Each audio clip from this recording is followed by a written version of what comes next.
You're listening to Southern Fried Sports with Travis Reier on Tide 100.9 in Tuscaloosa. This is Southern Fried Sports with Bama Online senior analyst Travis Reier on your home for Alabama sports, Tide 100.9, and streaming on the Tide 100.9 app.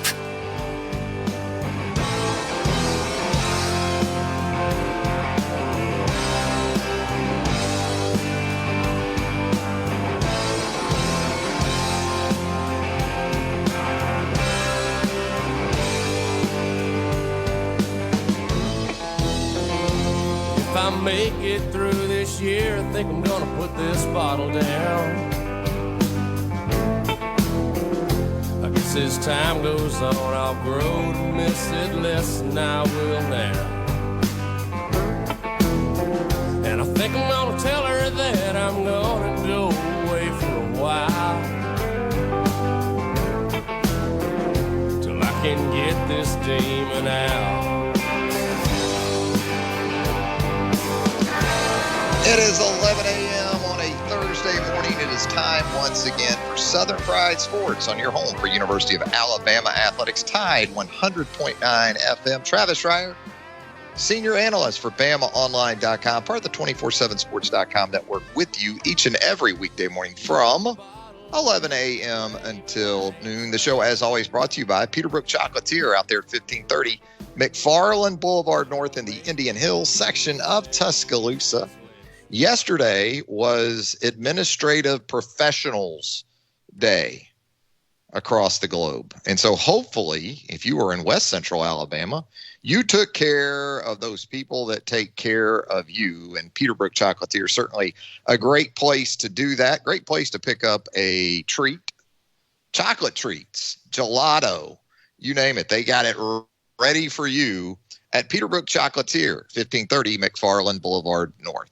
Joined on the program by the executive producer of Southern Fried Sports, Jacob Harrison. And together, we combine to form the 60-minute band of sports talk radio. You know what, Jacob? You know what I'm thinking about doing to the old program? I'm thinking about changing the intro music. Or do you think Women Without Whiskey has become synonymous with Southern Fried Sports to the point where it's best left alone? What do you think about that idea, Jacob Harrison, right out the gate? Gotta say, I haven't been here long, Travis, and I still get calls about the name of the song. It's a cult classic around here. Well, then I guess that answers the question. As long as we're getting calls about the intro song to Southern Fried Sports, which, by the way, is Women Without Whiskey, by the state of Alabama's very own Drive-By Truckers, Patterson Hood, Mike Cooley, co-founders of that band from up there in the Muscle Shoals area. I guess we'll keep. I guess it stays. I guess Women Without Whiskey stays as the lead-in to Southern Fried Sports. I mean, we'd have to know what the potential options are to either add on with Women Without Whiskey or replace. Yeah, I was thinking Motherless Children. I really like the intro, the lead-in to Motherless Children, a cover by Eric Clapton from back in the 70s. I mean, it is a smoker in terms of the guitar work. So maybe give that a listen. A little homework for Jacob Harrison. You've probably heard that one. But pull it up, and we played that as a part of the Eric Clapton playlist theme here on the program in the past, but that would probably be the alternative for me. Motherless Children, the version done by Eric Clapton. So we'll stick with Women Without Whiskey, though, for the time being. 205-342-9904 is the Peterbrook Chocolatier studio line. Now that we've got the important stuff figured out right at the top of the program, we got a lot of football to talk about on the show today. Chris Hummer, national college football writer for 247sports.com, will join us at the bottom of the hour. We'll talk some Alabama football with Chris Hummer. We'll talk some Miami football with Chris Hummer. Chris recently spring reviewed the Miami Hurricanes, and so we'll get an early look, perhaps still a way too early look, at Miami as it prepares to take on the Alabama Crimson Tide in the 2021 season opener over there in Atlanta, Georgia, Daddy, at Mercedes-Benz Stadium on September the 4th. So those are among the topics we'll get into with Chris. Chris has a spring review up right now, as a matter of fact, for the Alabama Crimson Tide. So the timing couldn't be better to check in with the professorial one, the college football professor, as we have nicknamed him here on the program. And again, kids, nicknames only count if someone else gives you the nickname. You can't give yourself a nickname and it count. All right. It's not valid. It's invalid if you nickname yourself. So with Chris Hummer, college football professor sticks because, well, that's the name we gave him. 205-342-9904. That is the Peterbrook Chocolatier studio line. Another question I have for you folks out there today, Jacob Harrison, also, you can chime in on this if you'd like to as well. You can start an NFL franchise in 2021 with one former Alabama player or maybe a present Alabama player. Maybe you've seen enough of Will Anderson after 1 year that you say, you know what? If you're going to tell me I'm building a franchise from scratch and it's probably going to be a couple of 3 years anyway, give me Will Anderson as my edge guy right now after a year. Maybe that's the way you go. Maybe you think Julio Jones still has enough in the tank as he nears the end of an outstanding professional career that you would still go with Julio Jones. Maybe Jacob Harrison says, you know what? I'm going with one of my Stillers. I'm going with Minkah Fitzpatrick. Maybe he bites his tongue. Maybe he swallows his pride enough and says, look, I really don't like the Baltimore Ravens at all, but I'm going to go with an all-pro type corner in Marlon Humphrey to start my franchise in 2021. You got so many choices. I guess that's sort of the point of the exercise, Jacob Harrison. You got Julio still banging around. You got Amari Cooper still banging around. Marlon, Eddie Jackson, Jedrick Wills, if maybe you're thinking offensive tackle is who you want to start with. Tua going into his second season. Sounds like the Dolphins are convinced that he is fully recovered and ready to display the talents that we really last saw from him before the ankle injury against Tennessee in 2019. Here's a tricky one for you. Can I count Alvin Kamara? He counts as a former Alabama player, doesn't he? Can I go Kamara, Jacob Harrison? Can you check with the panel of judges there and see if that's allowed or not, or if that's a DQ? The panel of judges, which consists of me and JR, say absolutely not. So there you go. No Alvin Kamara for our guy to build a NFL team with in 2021 of former Alabama players, or at least the first pick we can take an Alabama player. Jacob, are you ready to give us your guy, or do you need a few minutes to maybe think about that one? Maybe we can come back to you. What do you think? Oh, I'm ready. I will say, with the resident Ravens fan in here with me, he knows that I love Marlon Humphrey, even though he has been the source of many heartbreaks. And even as tempting as Will Anderson was, because let me tell you, I've got the man crush on Will Anderson. I made a case for Will Anderson. But when you're starting an NFL franchise, there's one position you need, and that's quarterback. So I'm Tua Tagovailoa 100%. I think we agree too much, Jacob. I don't know what that says about your future in this business. You may want to go into like insurance or something, seeing that that's the case. It's not too late, Jacob. Run, Jacob, run. I'm sprinting. I think I'd go with Tua too. Until I see that Tua, more so health-wise, isn't back at least to what he was before the hip injury, because I think that's really where it's at. And also, look, he needs help. We talked about that ad nauseum throughout his rookie campaign there with the Miami Dolphins. So get him some help, assuming he truly is back to full health. And not just talking about being cleared like he was last year. I'm talking about being competitively at an elite level healthy. If that's the case, I got to see Tua fail first, right? Before I don't take Tua Tagovailoa as my former or current Alabama player that I would pick to build an NFL franchise with in 2021. We're going to get into some Alabama. We're going to talk the D word on the program. You better get the dump button ready, the D word, because if Nick Saban hears us talking DC as in depth chart here on the program, we might have to edit out some of that, Jacob. So just be ready. Get that hand over that buzzer there in that producer's studio, that palatial producer studio there at 100.9 FM. Hey, let's head to the Peterbrook Chocolate Tier studio line right now. Check in with our good pal Jeff, the Big Blue drive-through on a Thursday morning. Jeff, what do you got for us on the program today? I just was talking about football. You can't talk about that stuff now. That's rat poison. But I talk about it. Rat poison. You and Drew Jarman don't get something about rat poison. We can't have that. Of course, it probably take 10 tons of rat poison to kill Drew because he is. That's 10 tons of his butt. He eats him bacon, egg, and cheese because every morning. That's why he's laid up there at Huntsville radio station every day. You got to stop off and get bacon, egg, and cheese every morning before he goes to work. But I just wanted to mention a few spring football things. I didn't know, Drew, that it was required of us to have a spring game. Is that true? Every school's got to have a spring game every year. Is that true? Well, Florida didn't have one this year. But Kentucky didn't have one either, so I guess that means we're disqualified. I guess Florida's disqualified. No, you still Jeff. You still get to you still get to have a football season at Kentucky without a spring game. I didn't know. I just want to make sure. Yeah, that's not in the bylaws yet. Well, that's like that guy said on Twitter about Drew Jarman. He never did play a snap of football, yet he knows it all. Like I said, so he knows it all, everything about it. So. Poor Drew. I hope Drew. I hope Drew sends you at least some type of residual. For all the mentions you give Drew on the program. You love you some Drew now. I mean, he needs to do something. I didn't want to say we just lost we lost one of our starting receivers torn ACL.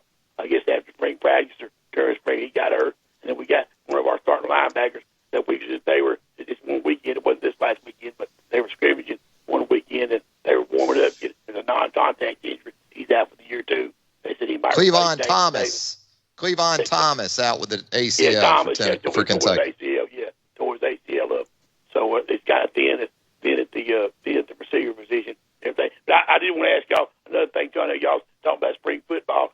Feinbaum said the other day. I know how much y'all love Stoops. He said that Mark Stoops. He said the other day Mark Stoops was a Rodney Dangerfield of SEC football coaches, and he said too. I asked him to handicap these this year. Of course, he wouldn't do it. He said I'd be surprised where Kentucky's going to be at when they go to Hoover. Because I told him it didn't make any difference. I said Tennessee is going to be picked third in the East, no matter what they got, no matter what Tennessee's got coming back, and everything like that. But one final thing, have y'all seen? I know y'all we're talking about it right now. Have y'all seen some of the changes that college basketball is wanting to do next year? The rules changes. Have y'all seen that?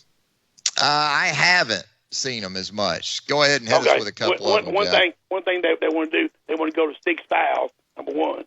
I saw that. I did see that. Other thing they want to do, when it's jump balls, they want to give it to the defense. The defense all the time. And another one they want to do is they want to reset the fouls after 10 minutes and a half, back to 0. Just go to quarters, Jeff. Well, just go to quarters like the women do. That's all you're doing in resetting the fouls at 10 minutes. Yeah, well, I hate that they're probably going to do it. And the other thing they want to do is I want y'all to talk about this a little bit. If you if you're fouled like last 2-3 minutes of the ball game, you can opt out, take the foul shot, and take that out of bounds. That's one thing they want to do. That's 2-3 minutes a game. Of course, that might have helped Alabama against UCLA. Here he comes. Here he comes, beating up on Herb again. I'd helped them that day, but y'all hang in there and have a good one. All right, Jeff. Enjoy that spring ball. All right, Jeff. Enjoy that. And don't take no rat poison. Hang in there, guys. Rat poison. You know what we didn't get to ask Jeff about? He comes on here harping and demanding more respect for Mark Stoops in Kentucky football. And lo and behold, look what's on my social media timeline this morning. Did you see it?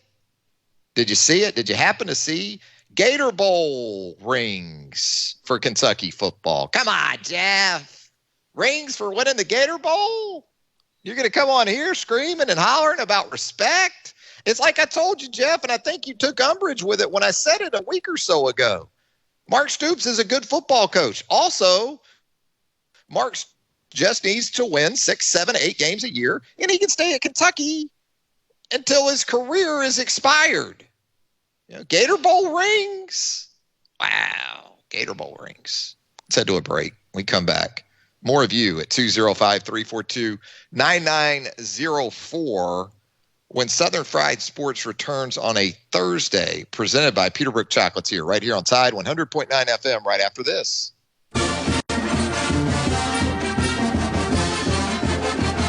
From the University of Alabama, this is Crimson Tide Today. It's a daily update on Bama sports, and it's brought to you by SunSouth John Deere, the preferred tractor equipment for Alabama athletics. Visit sunsouth.com or any of their 21 locations across the Southeast. Hello again, everybody. I'm Roger Hoover. Alabama's Edson Ortiz was voted the Southeastern Conference Men's Tennis Scholar Athlete of the Year for the second year in a row. Ortiz, who earned the honor via a vote by the league's coaches, also brought home the honor in 2020. He has continued to excel at the highest levels both in the classroom and on the court. Ortiz graduated with a 3.75 GPA in Human Performance Exercise Science and maintains a 4.0 GPA while pursuing a master's degree in sports hospitality, a 4-year ITA Scholar Athlete and member of the SEC Academic Honor Roll, the 2020 ITA Southern Region Most Improved Senior. He is a 2-year All-SEC performer. I'll have more in a moment. Have you priced a new John Deere tractor lately? SunSouth John Deere has a full line of affordable lawn and tractor equipment this season. SunSouth John Deere has an affordable roster for everyone, from riding mowers to utility vehicles and lots of tractors. Stop by any of the 21 locations across Alabama, Mississippi, and Georgia, or visit sunsouth.com to find out what is right for you. Any budget, any project. SunSouth has you covered. Proud to be the preferred tractor equipment dealer of the Alabama Crimson Tide.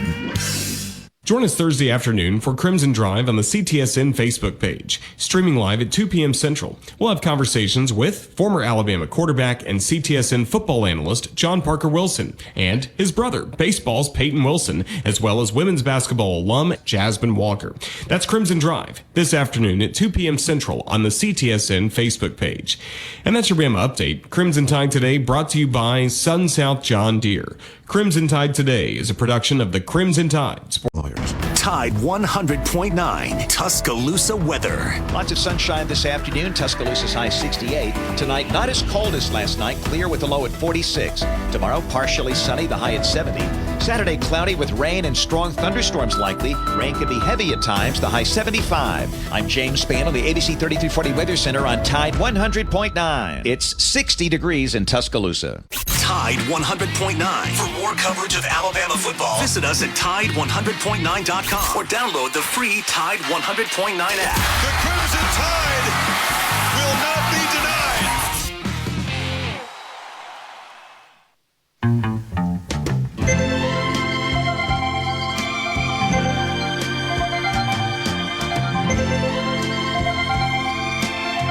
I am a lineman for the county, and I drive the main road. We had to sort of calm it down a little bit, take things down a notch or 12 after that Big Blue drive-through with our good pal Jeff up there in North Alabama. Little late great Glenn Campbell, born on this day in 1936. You know we got some Rhinestone Cowboy coming at you. You know that's coming. Maybe some Southern Nights. Oh, yes. Glenn Campbell wrote a lot of great ones. Sang a lot of great ones. Glenn Campbell.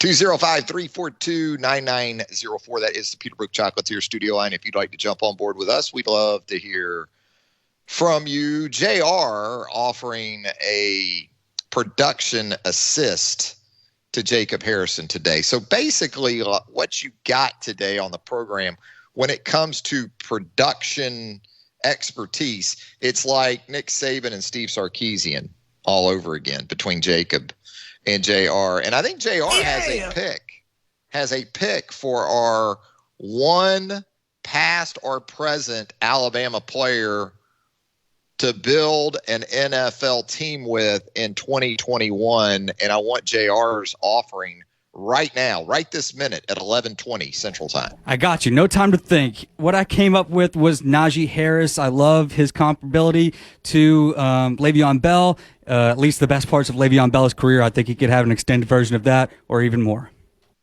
Maybe a Marshawn Lynch, Le'Veon Bell hybrid you could have in Najee Harris. Yeah, that'll work. I like the versatility there. If I were going to take a running back, Najee with that ability out of the backfield, that good size. Projects as a guy that, in terms of longevity, the concern you have with Najee is when he does lose a step, it's going to be underscored because he's not going into the league as sort of a 4-3, 4-4 guy like Travis Etienne. But I like Najee Harris. I like the pick there, especially since I can't have Alvin Kamara. I tried to be cute and clever with Alvin Kamara as a former Alabama player, but that panel of judges there, that two-person panel, shot me down pretty quickly right out the gates of the program today. 205-342-9904. Hey, it was a nice win for Alabama softball at Rhodes Stadium last night, right?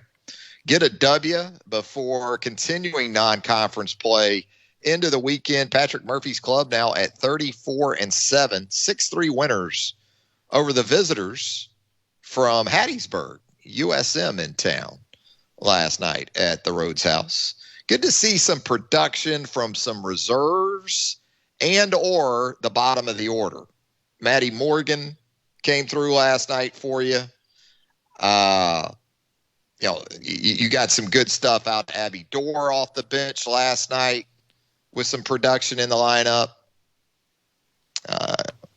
Kat Grill had an RBI at the bottom of the lineup. Savannah Woodard down there in the 7-hole did some good stuff. 6-hole, I guess. But the bottom of the lineup, 5 through 9, you got some good production last night. You're going to need to continue that because, as you saw again last night, good pitches to hit are going to be few and far between for Bailey Hemphill.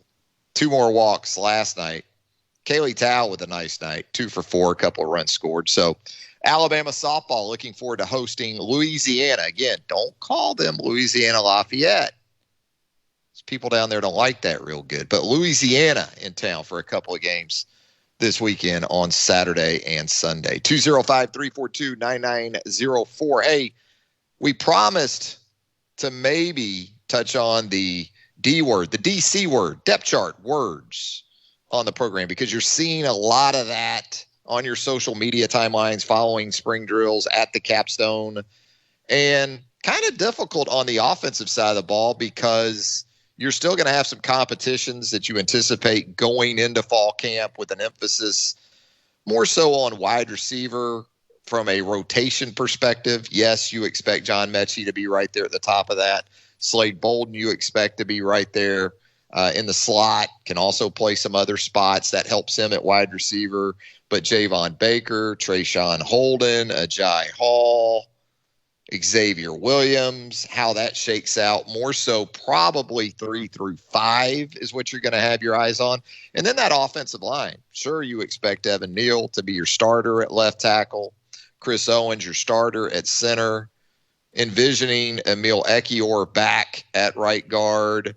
But you went through spring drills working with some different guys at right tackle, at left guard, Javion Cohen at left guard.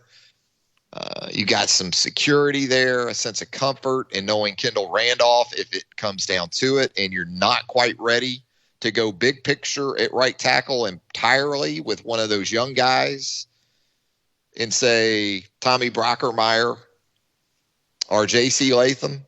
You can get by, I think, with Kendall Randolph. Kendall Randolph's not going to be one of these first-round guys at right tackle, but there's a level of trust there. And that's the comfort you have with a 6-year guy at center and then a guy in Kendall Randolph. You could use it a couple of spots. I think Tommy Brown right now probably has the inside track at that guard position opposite Emil Ekiyor, but I like what I saw at Javion Cohen. It was a limited sort of sample size on Saturday working with that first group at left guard, but that's a young dude that can help you. Can help you at guard, or he could also be in play at right tackle. So there's some moving pieces very much in play, and you're waiting on the developmental process to work its way out with a couple of those newcomers at the tackle position as well. And Pierce Quick is a guy that just hasn't been available, really dating back to last season. If Pierce Quick had managed to stay healthy and stayed on the track that you anticipated for him from a developmental perspective, I could envision Pierce Quick easily being a starter at one of those guard positions. You can't do that right now. So we'll see what type of progress he's able to make over the summer months as well. Running back, the committee approach looks to be very much in play. You were very encouraged by what you saw from Roydell Williams, Jace McClellan on Saturday, what you heard about those guys really throughout the spring. Understanding Brian Robinson wasn't available on Saturday. Trey Sanders still trying to get back to his previous form, really going back to IMG at this point, because he was just starting to get to where you thought he felt good about his progress coming back from the first injury that he sustained early on in his time at Alabama. And then he gets into the car accident, pretty severe injuries, trying to work back from that. And then tight end position, Cameron Latou, we're going to talk about him with Chris Hummer coming up in just a little bit. Very positive buzz about Latou going into spring practice. That was validated over the course of those 15 workouts. And he showed you again on A-Day that they don't have to be one-dimensional in their passing game with the tight end position. They've got a guy to go along with Jaleel Billingsley. Now, slow down a little bit. I think there's some people out there that can envision right now Alabama having 240-catch tight ends, 80 catches for the tight ends this year. Everybody loves the tight end. Everybody. Throw it to the tight end guy. How many times do you hear from him when you go to a ball game? Or at least a couple times a game, right? I don't think it's going to be to that extent, but, if you do put too much emphasis on Jaleel Billingsley and Alabama does, in fact, employ more 12 personnel, which incorporates 2 tight ends with a back, well, I think what Latou has done, even if it was just a spring game, he put on tape that when they are in 2 tight end sets, he is a guy that can do some damage of his own. We'll get into the defensive side of the ball, hopefully here a little bit later in the program as well. First, though, a break, and then Chris Hummer, national college football writer for 247sports.com when Southern Fried Sports returns on a Thursday, presented by Peterbrook Chocolatier right after this. Lawyers. You're listening to Southern Fried Sports with BamaOnline.com senior analyst Travis Reier on your home for Alabama sports. Tide 100.9 and streaming on the Tide 100.9 app.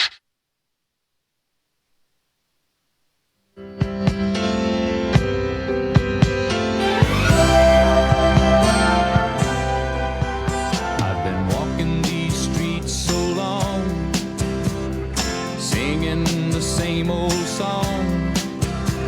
I know every crack in these dirty sidewalks of Broadway,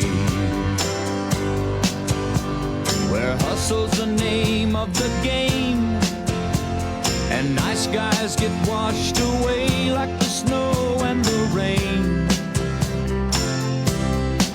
There's been a load of compromising on the road to my horizon, but I'm gonna be where the lights are shining on me like a rhinestone. Back with more of a Thursday edition of Southern Fried Sports right here on Tide 100.9 FM as promised. On Glenn's birthday, Glenn Campbell, of course, some Rhinestone Cowboy for you. And seems appropriate because we're going to head out to the state of Texas right now, check in with our good pal. Covers college football on the national level for us at 247sports.com. The one, the only Chris Hummer. And Chris, I guess Sark going to put that first Texas team on display in full this weekend out in Austin. Is that correct? Games happening around here. It's the biggest event of the year outside of the actual football games themselves. I know a lot of people are looking forward to it. Is it big enough that Matthew McConaughey himself will show up? Is it that big, really, Chris? I have not been able to confirm or deny that Matthew McConaughey will be there, but he likes to be seen on the sidelines of Texas football. I can't imagine he'd miss that opportunity as the minister of culture. Does Sark have his quarterback figured out yet, you think, or is that kind of to be continued? I think that'll go through the fall. There are 2 guys, Casey Thompson, who a lot of people saw in the Alamo Bowl have a historically good and performance in a very short amount of time. And Hudson Card, who is a local quarterback around here, he was a pretty elite prospect coming out of high school. Quietly had a really strong freshman season, according to people kind of on the old staff. And those two are kind of going at it this spring. And I think that won't be at least publicly settled until well into fall camp. Let's talk some review for Alabama football from the spring. I know you and Charlie Potter, my colleague there at BamaOnline.com, collaborated on a review piece that you can find both at 247sports.com and, of course, right there with us at BamaOnline.com. In doing that piece, what stood out to you? Was it maybe the emergence of Cameron Latu at the tight end position? Was it Bryce Young? Was it another area of this football team? Where were you maybe most intrigued or had your interest peaked the most coming out of that work with Charlie? Yeah, I think for Alabama, and perhaps I'm biased here, but I always look at the receivers. I think Alabama has been a big reason college football has transitioned this way. Wide receivers are the ultimate kind of currency right now, in my opinion. I mean, you have to have a great quarterback. There's no question about that. But what separates the good teams from the great teams is skill on the outside. I think the teams with the two best wide receiver rooms in the country last year played in the national championship. That was Ohio State and Alabama.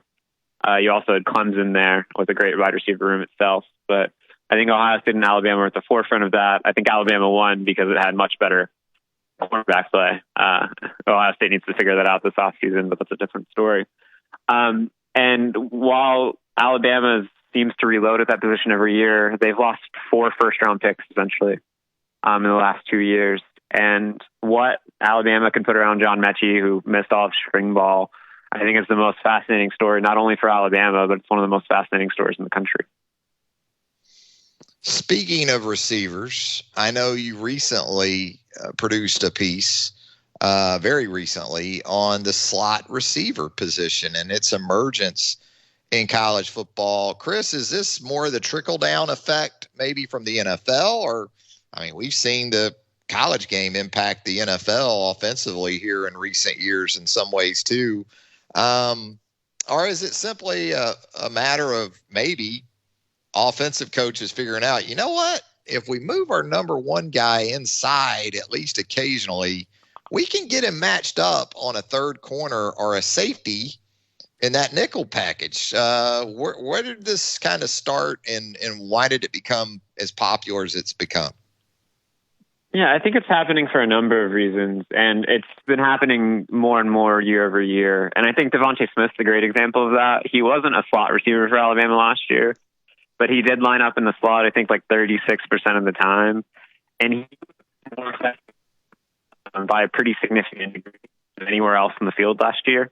Not that he wasn't effective elsewhere, but he was just dominant there. I think he averaged 5.64 yards per route run in the slot last year, compared to 4.39 overall. So for every time he lined up in the slot, he essentially averaged 1 more yard per route run, which is a pretty staggering number when you consider how effective he was last year.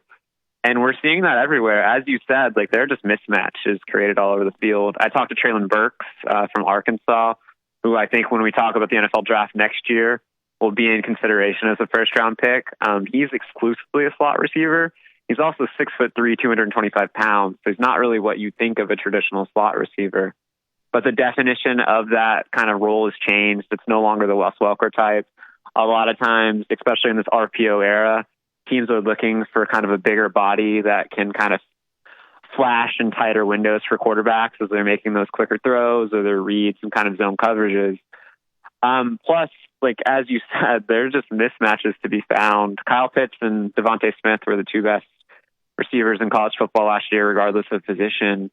And when they were in the slot and they could occasionally line up on maybe a slower nickelback or a very slow linebacker, they were untouchable. That was not an automatic touchdown, but it was at least pretty close to an automatic first down. I think the first down rate on those throws for those two players was something close to 70% last year. So when you can put your best player in the slot and create a mismatch, especially in this era of 11 personnel, where you're not really kind of crowding the space with the second receiver like you would in 10 inside, there's so many things offenses can do with that, and it just creates versatility both for the receiver and the offense itself. It just makes you think we might be getting closer because of those mismatches, Chris, where defensive coordinators just say our best corner is going with that team's best receiver, whether he lines up outside at the X or the Z, or if he's inside at the Y in the slot. We're going to just start traveling our best corner more with these receivers that, as we just talked about, there's just so many mismatches that they're able to get. You think we're maybe progressing? I know there's, some sacrifices you have to make schematically, and it's also even from 12 personnel now, because of the kind of guys in 12 personnel with an emphasis on the 2 with the tight ends, they can get you in mismatches with Jaleel Billingsley. You think you can put a safety on a tight end, but then you get a Kyle Pitts or you get a Jaleel Billingsley. How do you think defenses, or how are they sort of answering to that situation so far? Well, honestly, especially in college with the way the rules are kind of the hash marks and everything and how wide the field is. A lot of times colleges are, I think Nick Saban's talked a little bit about this. It's become a red zone game almost completely. When the field shrinks, you obviously have a much better chance of containing somebody in the slot or somebody anywhere. And I think it's about survival more than anything. But when you're talking specifically about slowing kind of a slot receiver down when those kind of elite receivers are being flexed inside, I think traveling a corner is a solution. But even that has its kind of issues because, there are elite corners. Like Derek Stingley, for example, is an elite corner. He can travel no problem. But sometimes, cornerbacks are on the outside for a reason. It takes a really special and kind of dynamic, kind of fluid athlete to play in the slot. Your hips have to be really loose. You have to be really quick. You have to be physical enough to play a lot of press because that's often required of that position. And some of the bigger outside cornerbacks just aren't that fluid. So it's a very rare player who could play in there. But I think it's sometimes maybe a matter of chipping the receiver up the line, maybe flashing an extra safety down to help. There's no real easy answer. And I think you're seeing kind of offensive coordinators abuse that over and over and over again. And it's not just the slot. I think what happened last year, and it's going to continue to happen a lot, is we saw the best coordinators kind of pick on matchups time to time. We saw it a lot with Kyle Pitts and Kadarius Toney with Dan Mullen. Steve Sarkisian did it quite a bit where he would kind of isolate a certain defender and go at him. We saw Lane Kiffin do it all the time last year. Lane Kiffin's as good as anybody in the country at doing that. And that's just going to become the norm. Offenses are going to pick on one particular player, and when they get that matchup, they're going to go to it. And many times it is that kind of elite playmaker in the slot or lined up kind of in line as an elite tight end, which we saw a lot with Kyle Pitts. Yeah, the slot fade in the last 5 years has been the most devastatingly effective play in probably all of college football. You just get your number one guy inside matched up against a star defensive back or a nickel, however you want to call it. And if you get man coverage in those situations, just incredibly tough to defend. And I'll go back to the SEC championship game, Chris, which I know you paid great attention to. I thought Brian Branch and Malachi Moore played their tails off against Kyle Pitts and Kadarius Toney, and it still didn't matter at times. And they were in great position. You can be in good shape, and then you got a 6'6" dude like Kyle Pitts going up and winning 50-50 balls, and you can't run stride for stride with Kadarius Toney. That may have been the biggest inside matchups I've seen, I don't know about you, in college football, maybe ever, with Toney and Pitts there when they worked them both inside like that. Yeah, I feel like a lot of the focus for Florida this year in terms of reloading is going to be Kyle Trask, but the way Dan Mullen schemed for Kyle Pitts and Kadarius Toney was borderline unfair when you consider their skill sets. Yeah, it was it's dirty. And Devontae Smith and Jalen Waddle, when he was healthy, were kind of the same way when they ended up on side. They're just so quick, and Devontae especially, his arms are so long. He's got such good body control. He's got such strong hands. When you put him in a 50-50 situation, he's going to win it 80% of the time. And that slot position and some of the matchups you can create with those star and nickel cornerbacks, even if it's close, the receiver's going to win most of the time. That's just what they're going to do. And it's a really difficult thing for defenses to defend. And I think we're only going to see more and more of it in college football in terms of the slot kind of advantage. The advantages you can take by lining up your best kind of guy in the slot more often. And it's just like, it's a really difficult and impossible thing to defend. It really is. As we let you out of here, want to get into some Miami Hurricanes with you, because I know, like you've done with Alabama today at 247sports.com and BamaOnline.com, reviewing the Alabama Crimson Tide's run through spring drills. You did the same here recently with Miami with some help from the U's David Lake, and quarterback, certainly, with D'Eriq King and that ACL he sustained in the bowl game, and trying to get him back for that season opener against Alabama on September the 4th. If he isn't able to go, or he isn't all the way back, who's the next guy up at quarterback? Because I know that portal was hot down in Coral Gables with a couple of guys moving on. Yeah, Jaron Williams and N'Kosi Perry, both of whom are probably going to start for Florida schools next year. Jaron Williams at South Florida and N'Kosi Perry, who hasn't officially transferred to FAU, but looks very likely to, might well be the starter there. So they lost a lot of talent in that room, but they brought in Jake Garcia, who competed with Tyler Van Dyke. Jake Garcia was a top 50 prospect in this class. Quite famously moved from California to Georgia to play high school football. His parents got divorced to make it happen during his senior season. I think they're back together, so that's nice. But Jake Garcia was really good during spring ball, based on all reviews and things I've heard. David Lake said much the same. I think if it came down to it, it would be a big issue for Miami if D'Eriq King wasn't ready to go. Jake Garcia and with Alabama is not what you want, but I think Jake would be the guy, and I think Jake is kind of the guy they envision as the future there. And it's a big thing for Miami to have a capable kind of successor on campus. Since Brad Kyle left, I think after the 2017 season, Miami really struggled to find an answer there. And with a guy like Jake Garcia kind of in the fold for the future, like, I think Miami's feeling really good as it builds forward. But as you look towards week one, I think Miami should probably be a little more concerned with kind of how that linebacker group is coming together, and especially the interior of that defensive line, if it has a chance to kind of compete with Alabama.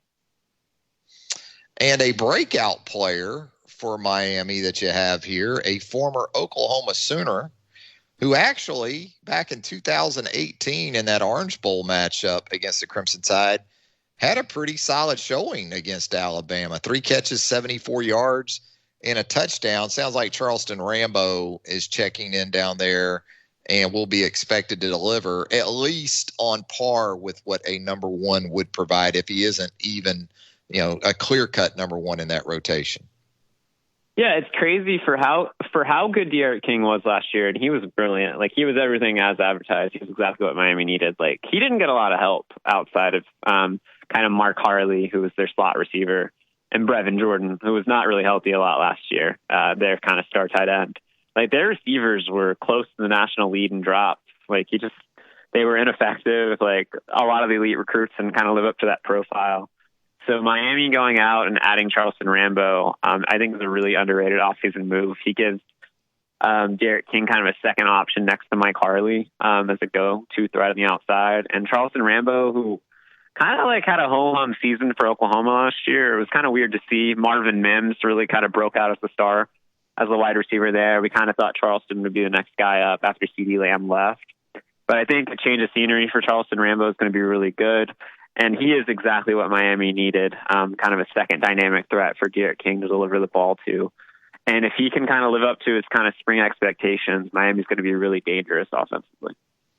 You note here some big questions for Miami at the linebacker position. I guess it will help that they have a guy like Nesta Jade Silvera coming back at that defensive tackle position. He looks to be a real handful in the middle of that defensive line. And looks like that's secondary with Al Blades Jr. and they get Tyreek, is it Stevenson that came in from Georgia? Looks like they have a chance to be pretty good on the back end as well. Yeah, Miami should be pretty good in the secondary. They also have Bubba Bolden back at safety, who I think is an All-American candidate. So that should be fine. Miami's probably going to reset at defensive end. Not easy to do, but they kind of reload at that position after losing probably a pair of day 1 and 2 picks this year, along with Gregory Rousseau, who's also going to be a day 1 or 2 pick, who opted out last year. But I think that linebacker group, which had been a strength for a really long time, Shaquille Quarterman, Michael Pickney, and Zach McLeod were true freshman starters together, I believe, I want to say 2015, 2016. They manned that position for a long time, but all three of those guys are moving on. Zach McLeod's actually a defensive end for Miami now. And that group doesn't really have an answer right now.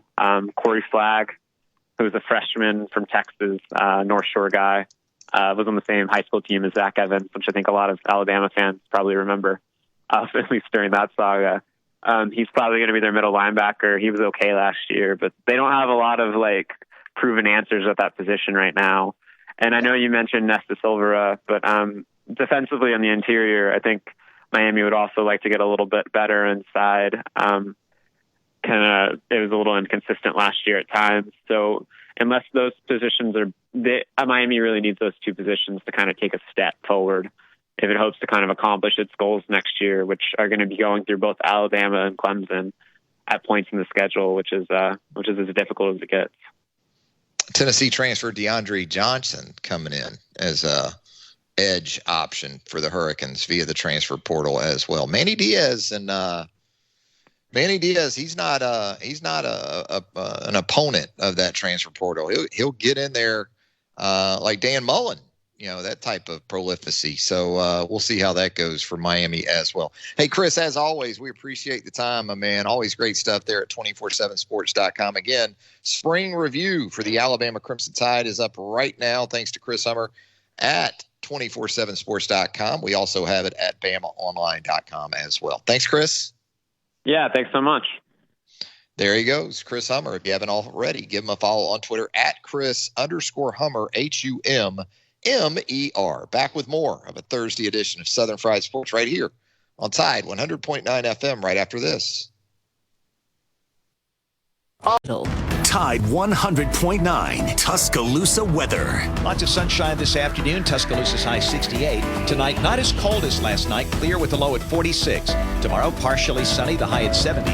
Saturday, cloudy with rain and strong thunderstorms likely. Rain can be heavy at times, the high 75. I'm James Spann on the ABC 3340 Weather Center on Tide 100.9. It's 62 degrees in Tuscaloosa. The flagship station for Alabama Crimson Tide football. Alabama touchdown. Only on Tide 100.9 and streaming on the Tide 100.9 app.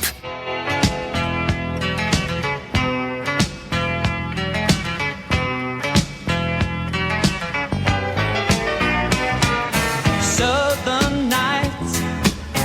Have you ever felt a southern night? Free as a breeze, not to mention the trees, whistling tunes that you know and love so. Back with more of a Southern edition of Southern Fried Sports right here on Tide 100.9 FM. Thanks again to Chris Hummer, national college football writer for 247sports.com. Gave you a little Alabama talk, gave you a little Miami talk. We talked slot receivers in depth. And the offense just dictates to the defense in football. Usually the defense comes up with an answer, but they still haven't. In most instances, for these mismatches on the inside. Tough to deal with. Like we talked about with Chris. I thought Brian Branch and Malachi Moore played pretty good. But, I mean, you're talking about Kadarius Toney and Kyle Pitts. Trying to deal with those two guys on the inside in man-to-man coverage. And you're a true freshman. Yeah, it's going to be tough. 205-342-9904 is the Peterbrook Chocolatier studio line if you'd like to jump on board in the final few moments of today's program. Speaking of Brian Branch and Malachi Moore, we were going to get into some defensive talk here late in the program. Defensive front for Alabama, interesting to me because I think they've reached a point heading into year two under the tutelage of Freddie Roach. Kind of a big story just to be going into a second straight season with the same defensive line coach after all the turnover you had at that spot over a stretch of 4 or 5 years? But you not only have your defensive line coach coming back, you've got a lot of personnel coming back. Yes, Christian Barmore moves on to the National Football League, but DJ Dale, double-digit starts in his career over the last couple of seasons. Tim Smith emerging as a legitimate, dominant, potentially dominant interior option in his own right. The base defensive end positions, Fedarian Mathis, ton of football under his belt. LaBryan Ray, you'd love to see him stay healthy. Justin Aboigbe, Byron Young. So what we're saying there is we just gave you 6 guys? And I think with those 6 guys, regardless of score in the game, regardless of time in the game, field position, any of those things, you're going to feel comfortable with some combination of those 6 guys on the field together. Jabril Burrows is coming on as a second-year player as well. Linebacker, Will Anderson, Christopher Allen, King Mwikuta, Drew Sanders, Chris Braswell. You know what I'm saying about the depth there at outside linebacker. Inside linebacker, the same thing. You're back to sort of that 2016, 2017 level with linebacker depth, both inside and outside. And Christian Harris is an All-American, certainly an All-American candidate.